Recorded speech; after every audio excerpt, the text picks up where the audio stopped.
Haleluya, shalom, puji nama Tuhan. Kembali lagi kita bertemu. Saat ini kita akan sama-sama merenungkan satu firman Tuhan yang mungkin jarang sekali orang pelajari. Kita baca Rut pasal yang pertama. Dengan perikopnya adalah Rut dan Naomi. Pada waktu itu kisah ini adalah terjadi pada zaman hakim-hakim, di mana tidak ada yang namanya satupun seorang hamba Tuhan. Yang terjadi adalah yang kuat adalah yang paling benar. Nah, pada waktu itu ada seorang yang namanya Elimelek, namanya istrinya Naomi, dengan dua orang anak, Mahlon dan Kilion. Dikatakan demikian, pada zaman itu adalah zaman kelaparan di tanah Israel. Lalu pergilah seorang dari Betlehem Yehuda berserta istrinya dan kedua orang anaknya laki-laki ke daerah Moab untuk menetap di sana sebagai orang asing. Nah, ayat selanjutnya katakan demikian.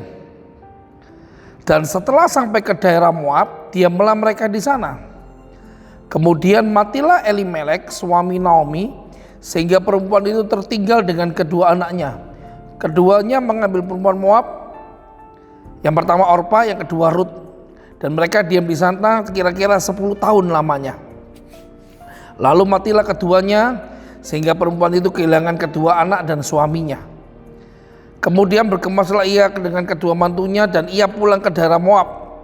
Sebab di Moab ia mendengar bahwa Tuhan telah memperhatikan umatnya dan memberikan makanan kepada mereka. Amin. Yang mau saya soroti di sini adalah pada ayat yang singkat ini ada satu kontradiksi mengenai kata pergi. Yang pertama, mereka pergi dari Israel untuk ke satu daerah Moab. Yang kedua, mereka pergi dari Moab untuk kembali ke Israel. Nah, yang jadi satu perhatian saya, apakah di sana ini tidak ada Tuhan yang berfirman pada mereka? Kalau ini kitab ini ditulis dengan awal begini, saya rasa memang Tuhan mungkin berkehendak pada mereka untuk mereka menetap di Moab. Alkitab menyatat beberapa tokoh Alkitab mulai dari Ishak, Abraham, Yakub, Yusak pun tinggal di daerah orang lain sebagai orang asing, termasuk Daud juga. Nah, yang jadi perhatian, kenapa kok seakan-akan Tuhan meninggalkan mereka? Satu hal yang pasti kalau kita lihat, saya percaya di sana mereka tinggal sebagai orang asing, tetapi mereka mengikuti aturan daerah Moab. Kenapa saya katakan demikian?